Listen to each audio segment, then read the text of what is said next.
मोहिती की अमृत ध्यान साधना प्रभात सत्संग में आप सभी साधक साधिकाओं का हार्दिक स्वागत है। आइए पूर्व की भांति आज के ब्रह्म मुहूर्त में, आज की ब्रह्म वेला में भी हम उन महान प्रभु आर ब्रह्म परमेश्वर सच्चिदानंद स्वरूप भगवान के महान गुणों का स्मरण करते हुए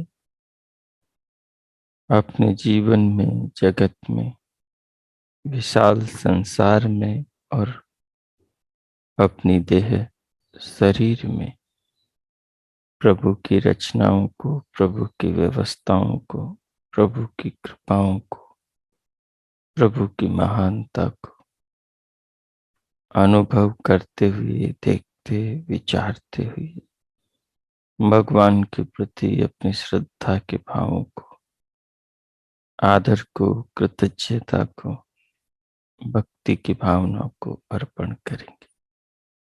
उसके लिए कोई भी अनुकूल आसन लगाएं जिसमें आप स्थिर होकर ध्यान पर्यंत सुखपूर्वक बैठ सके।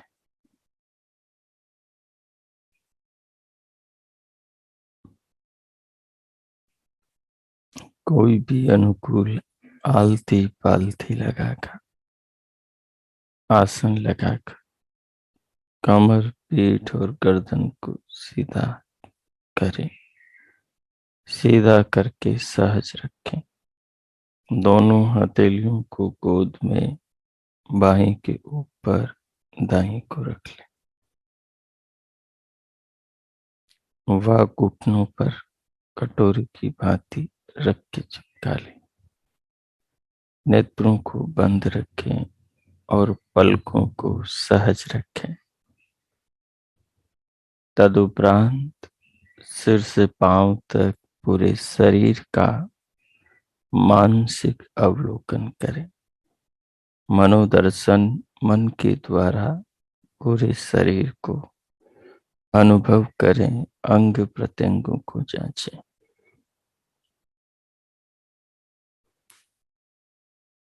कहीं कोई खिंचाव, तनाव, अकड़न जकड़न हो तो उसे दूर कर लें।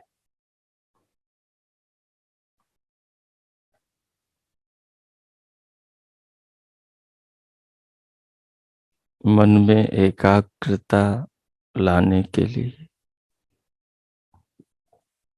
शरीर के आलस से निद्रा तिंद्रा को दूर भगाने के लिए, बाहर से भीतर आने वाली श्वास को लंबा गहरा लयबद्ध करके धीरे धीरे भीतर लें और अनुभव करें।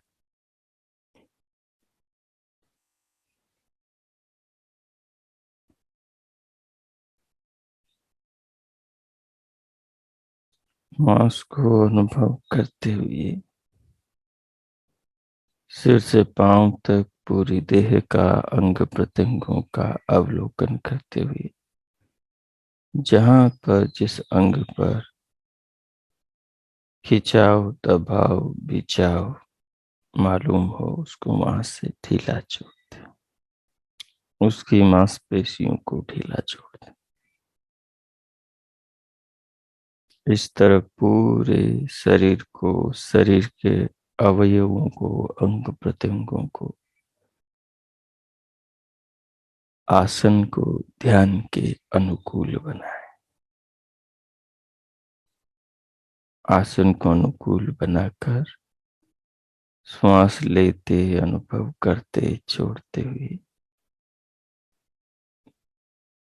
अपने मन को दोनों कानों के आकाश में लगाएं और बाहर से भीतर से बाहर आने वाली नाद को सुने।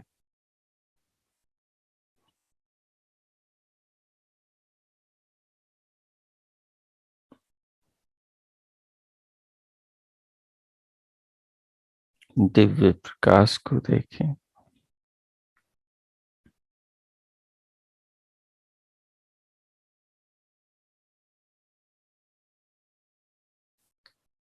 दोनों नथुनों के अग्रभाग पर मन को लगा ले और बाहर से आने वाली श्वास को लंबा गहरा लयबद्ध करके धीरे धीरे लें और उसमें दिव्य गंध को खोजें। दिव्य सुगंध का अनुभव करें।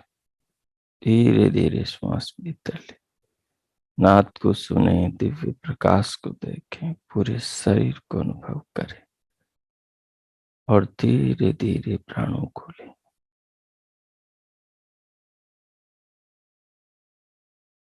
इससे धीरे धीरे लेने से शरीर में एकाग्रता बढ़ेगी, जागरूकता बढ़ेगी, आलस्य प्रमाद दूर होंगे, सत्व गुण बढ़ेगा। धीरे धीरे प्राणों को भीतर भर लें। जब प्राण भीतर भर जाएं तो उन्हें रोक कर पूरे शरीर को अनुभव करते हुए नाद को, प्रकाश को, श्वास को, पूरे शरीर को, स्वयं को अनुभव करें। इन सब अनुभवों को करने वाले आत्मा का अनुभव करें। आत्मा का अनुभव करते हुए कि मैं आत्मा अनुभव कर रहा हूं, ये दोहराए नहीं, महसूस करें अपने भीतर। इसे अनुभव करते हुए फिर शरीर को अनुभव, अंग प्रत्यंगों को अनुभव करें। इन सब को अनुभव करते हुए, इन सब को अनुभव करते हुए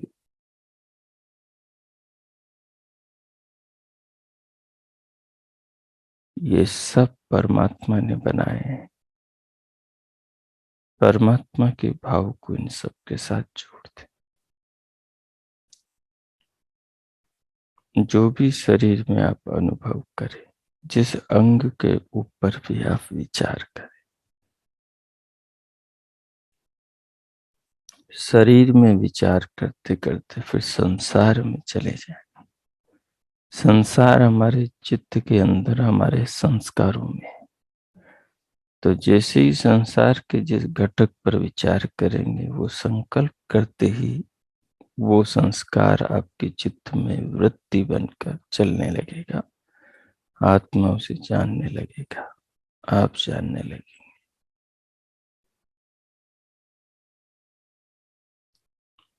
फिर संसार के अंदर जो प्रभु द्वारा रचे महान विषय, वस्तुएं, उन पर फिर ध्यान में चिंतन करें।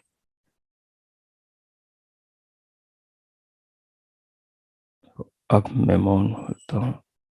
10 मिनट ये प्रयोग आप करें, बहुत धैर्य से, बहुत शांत रहते हुए, पूरी तल्लीनता के साथ, पूरी उत्सुकता के साथ में। सब प्रभु का है। हर पल, हर क्षण उनकी कृपा से हमें मिल रहा है। हमारे पास जो भी कुछ भगवान का है, सब कुछ। मनुष्य की आत्मा जब संसार से जाती है, शरीर से निकलती, तो कुछ साथ में नहीं जाता। जब संसार में आती है तो एक शरीर के साथ शरीर लेकर आती, जिसमें 2 नन्हे से पांव हैं, हाथ है, कान है, आंख है, नाक है, केस हैं, नख हैं। जिस शरीर में सब अवयव हैं, अंतकरण, मन, बुद्धि, सब, ये सब परमात्मा देकर जीवात्मा को संसार में भेजता है, स्वयं को जानने के लिए, संसार को जानने के लिए और परमात्मा को पाने के लिए। सो मैं मौन होता हूँ। अब आप प्रयोग करें। बीच बीच में श्वास को रोक रोक कर प्रभु नाम का मानसिक जप भी जपते रहें, इन अनुभवों के साथ। अब पूरी प्रक्रिया पर आप ध्यान में चिंतन और प्रयोग करें। ओम कीजिए।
हो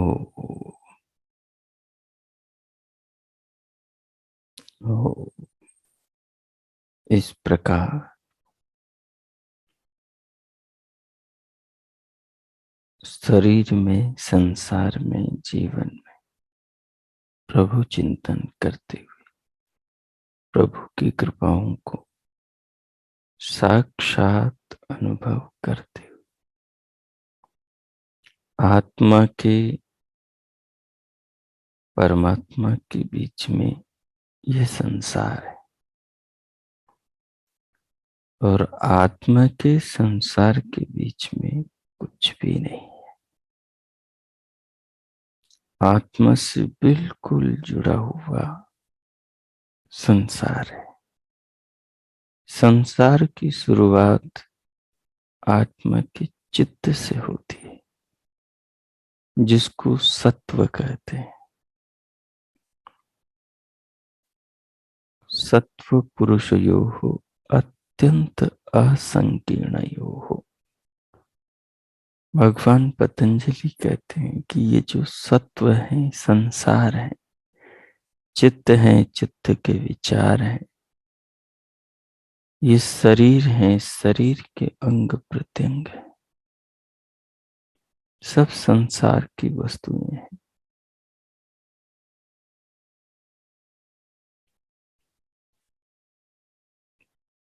ये सब परिणामी है, परिवर्तनशील है और इन सब को आत्मा अंतःकरण द्वारा साक्षात अनुभव कर सकता है, करता है।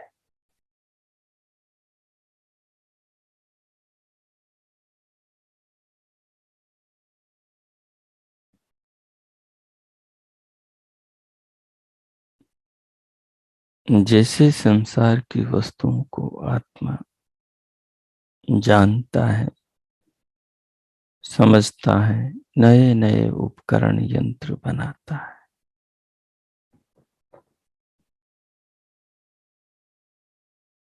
उनका चिंतन करता है। वैसे संसार परमात्मा का उपकरण है, संसार परमात्मा ने बनाया है, तो इस पर चिंतन कर सकते हैं, इस पर विचार कर सकते हैं। संसार पर विचार करने से मनुष्य के जीवन का तमाम प्रकार का तनाव, उसके जीवन की अशांति, उसके जीवन में चल रहे उथल पुथल, तमाम प्रकार की भागदौड़ में ठहराव आ जाता है। वो व्यक्ति भागता दौड़ता हुआ विषयों के पीछे प्रभु के इस संसार के स्वरूप का जैसे ही ख्याल आता है उसके चित्त में, दिमाग में, कि अरे मैं तो भागा चला जा रहा हूं संसार के विषयों के पीछे। मेरा शरीर, मेरा मन, मेरे विचार, मेरा जीवन भी तो एक विषय है। मैं दौड़ने में ही मगरूर रहूं और अचानक दौड़ने का साधन ही चला जाए तो फिर क्या? फिर दौड़ किस काम की? संसार के पीछे, वस्तुओं के पीछे भागने की होड़ किस काम की? दूसरों को ऊंचा बनकर दिखाने की जिद किस काम की? अपने आप में संसार के, वस्तुओं के, बड़ी कार, कोठी, बंगलों के और धन ऐश्वर्यों के मालिक बन के दिखाने की जिद किस काम की? अगर दौड़ने में ही दौड़ने की शक्ति ही चली जाए, साधन ही चली जाए, आंखें ही चली जाएं, कान ही चले जाएं, हाथ ही चले जाएं, पांव ही चले जाएं, ये जीवन ही चले जाए, तो दौड़ किस काम की? ठहर जाओ, बहुत भाग लिए, जरा रुक जाओ, शांत हो जाओ, स्वयं में झांको। क्या अनिवार्य है, क्या भरोसा, कब मौत दस्तक दे और हम ये सोच भी न पाए कि जिंदगी को दूर खड़े होकर हमने देखा ही नहीं कि उसमें से हम स्वयं को सुलझा लेते। हम जीवन भर उसमें उलझे ही रहे, सुलझने की कोशिश, सुलझने का ख्याल ही नहीं आया। और जब आया तब तक साँझ हो चुकी थी जीवन की। जब आया तब तक जीवन का सूर्यास्त होने को था। और बिन जाने आदमी, बिन सफल हुए विद्यार्थी, बिन पास हुए परीक्षा में बच्चे की क्या मनोदशा होती है। हारे हुए राजा, युद्ध में परास्त हुए सैनिक की, शत्रु के अधीन हुए राज्य की क्या दशा होती है। वही दशा उस आदमी की होती है जो जीवन के सांझ होने पर जागता है। चिड़िया चुग गई खेत, अपस्ताए का होत। मनुष्य के पास जितना भी समय बचे उसे होश में आना चाहिए। जितना भी समय बचे उसे पूरी जागरूकता के साथ में जीना चाहिए। जीवन के हर घटक को समझने का प्रयत्न करना चाहिए। हर समस्या के प्रलोभन के आर पार देखना चाहिए।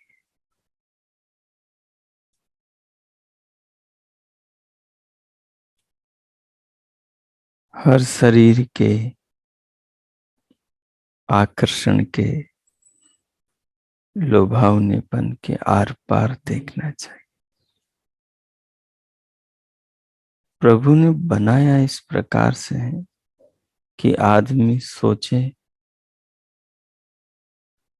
अपनी इस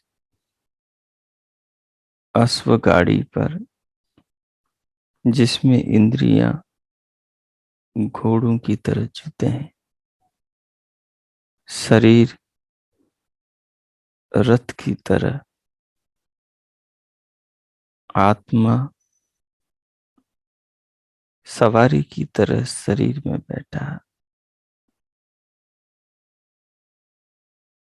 और बुद्धि सारथी की तरह मन लगा में है। और जो चित्त है जिसमें संस्कार भरे हैं,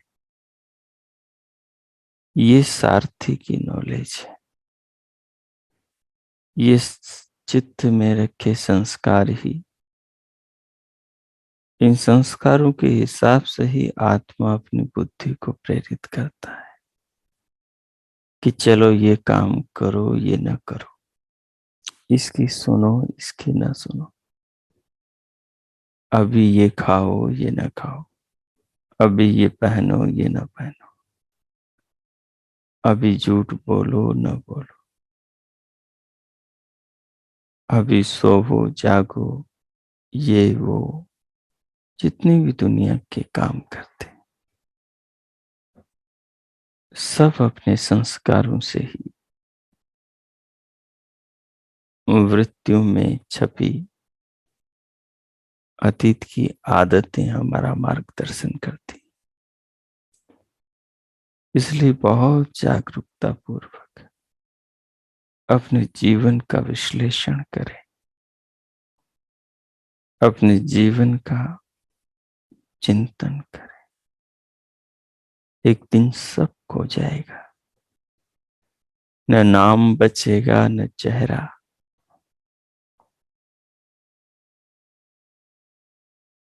न लोग बचेंगे न दुनिया, न आंखें रहेंगी न कान, न पाँव रहेंगे न हाथ, न शरीर रहेगा। शरीर न रहा तो संसार भी कहाँ। इसलिए जो जानने का, पाने का, ऊपर उठने का स्वर्णिम अवसर है वो ये शरीर है। इसके महत्व को समझे। ऐसे चिंतन करें जैसे ऋषि लोग करते हैं। अब मैं फिर 5 मिनट मौन होता हूं। आप और गहराई से जीवन पर विचार करें।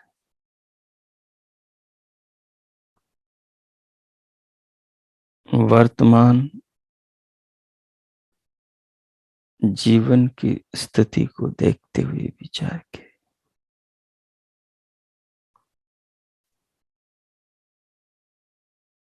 कि आपको क्या करना है आगे,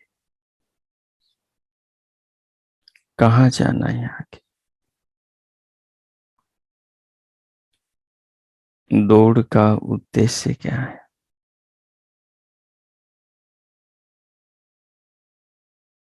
शरीर, पेट, वस्त्र, आभूषण, शानो शौकत, झूठा मोह, झूठा राग, मिथ्या झूठा ज्ञान, किसके पीछे भाग रहे हो। कीजिए 3-4 मिनट तक ये चिंतन कीजिए। हो कीजिए।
हो हो।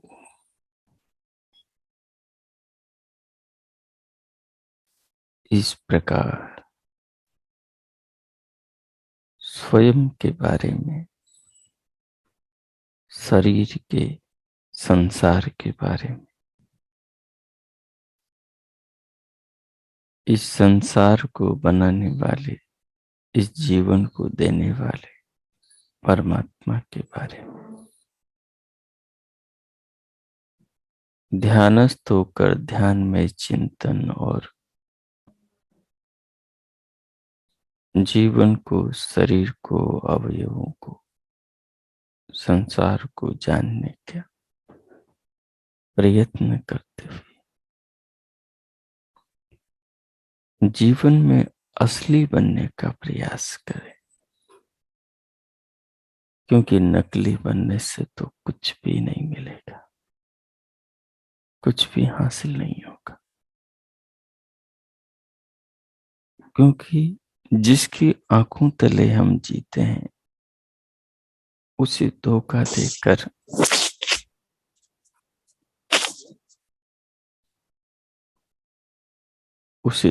देकर हम जीवन में जी नहीं सकते, सफल हो नहीं सकते। क्योंकि हमें जीवन का प्रसाद तो वही दे सकता है जो इस जीवन का मालिक है, जिसने इस जीवन की गाड़ी पर बिठाया है। अगर हम उसी से बेईमानी करें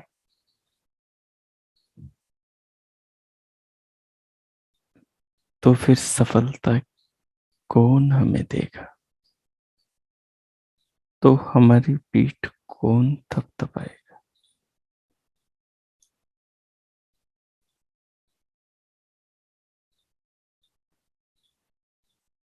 मनुष्य कर्म करने में स्वतंत्र है, परंतु फल पाने में पराधीन है। परिणाम वो अपने रूप से पा सकता है, परंतु फल तो वो परमात्मा की न्याय व्यवस्था से ही पा सकता है। इसलिए जीवन को उसकी नजर से देखो जिसने जीवन को गढ़ा है, जिसने जीवन की हर इकाई को बड़ी सुंदरता से, बड़ी सोच समझ से और बड़ी दूरदर्शिता को ध्यान में रखकर गढ़ा है। उसकी हर इकाई, श्वास, हर एक श्वास, हर एक शरीर की कोशिका, हर एक देह का अंग प्रत्यंग, हर एक पल, हर एक जीवन का क्षण, हर एक सिर का केस, बाल, सब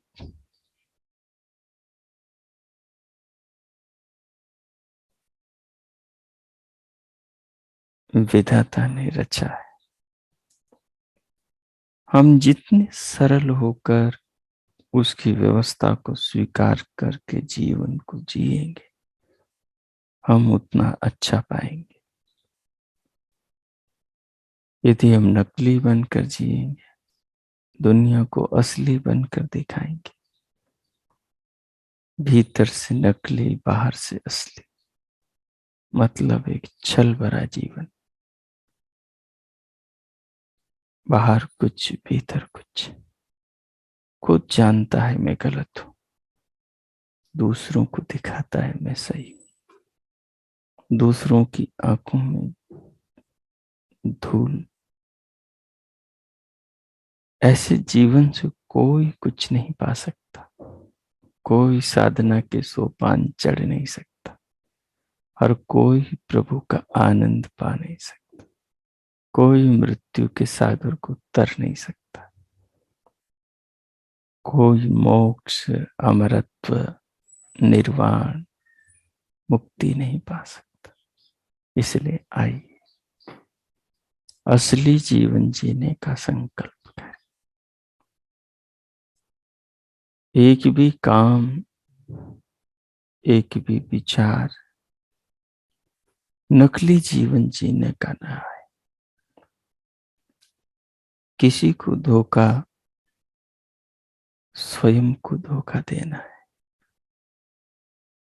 परमात्मा से किसी का कोई धोखा छिपा नहीं। मिलेगा वही जो मनुष्य करेगा। मनुष्य जीवन कर्म करने के लिए मिला है। बाकी 84 लाख योनियां हैं जिनमें फल भोगने होते हैं। जो मनुष्य योनि में जिन कर्मों का फल मिल सकता है, उन कर्मों का फल तो जब मनुष्य का शरीर मिलेगा तभी मिलेगा। लेकिन जो मनुष्य से भिन्न योनियों के अंदर मिलने लायक फल है, उन कर्मों के फल मनुष्य योनि में नहीं मिलते। संसार में मनुष्य शरीर एक है, एक योनि है, मानव योनि। बाकी 1,84 लाख दूसरी योनियां हैं जो इससे क्षुद्र है, निम्न है, बड़ी भयावह दुखों से भरी हुई है। इसका मतलब यह हुआ कि मनुष्य जीवन को बहुत बेईमानी पूर्वक जीता है। हम जिस नगर में रहते हैं, जिस शहर में रहते हैं, उस शहर की जनसंख्या से करोड़ों गुना ज्यादा उस शहर के मच्छर मक्खी होंगे,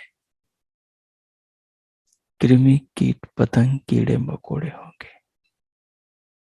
मनुष्यों की संख्या इतनी कम क्यों? क्योंकि दुर्लभ मानव जीवन ये बहुत अच्छे काम करने वालों को ही मिलता है। ये लंबे जन्म मरण की यात्रा तय करके पिछले मनुष्य शरीर में किए पापों का फल भोगने के बाद ही मिलता है। इसलिए जीवन को सच्चाई के साथ, नेकी के साथ, ईमानदारी के साथ जीने का संकल्प करें।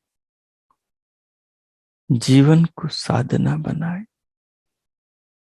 जितनी पवित्रता से ध्यान में भगवान का चिंतन करते, जीवन के बारे में, संसार के बारे में, सबके बारे में सोचते, उस पवित्रता के साथ जीवन को जिया जाए तो जीवन की सार्थकता है। इसलिए नकली नहीं, असली बनकर जीना चाहिए। अब मैं मौन हूं तो भगवान का धन्यवाद करें। जीवन को जीने के लिए संकल्प ले।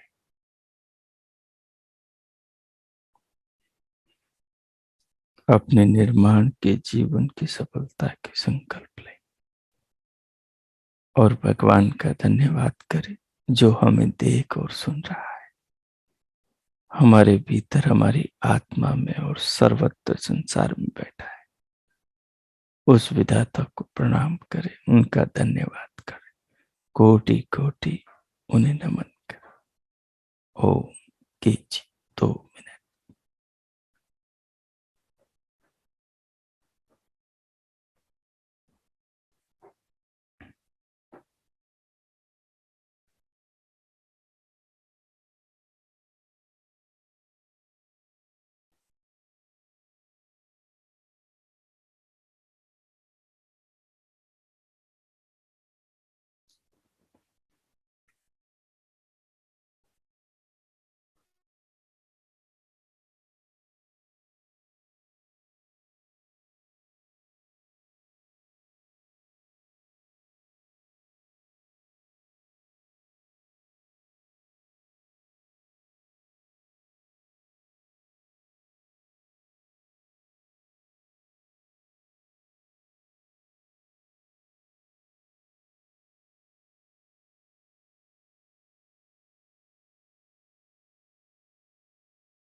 हो इस प्रकार प्रभु का धन्यवाद करते हुए और जीवन को असली रीति से जीने का संकल्प लेते हुए,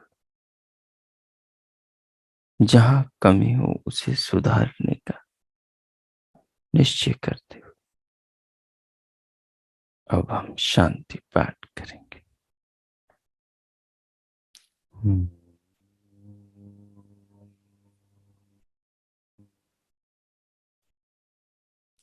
ओम। ओम। शांति शांति शांति। ओम। ओम।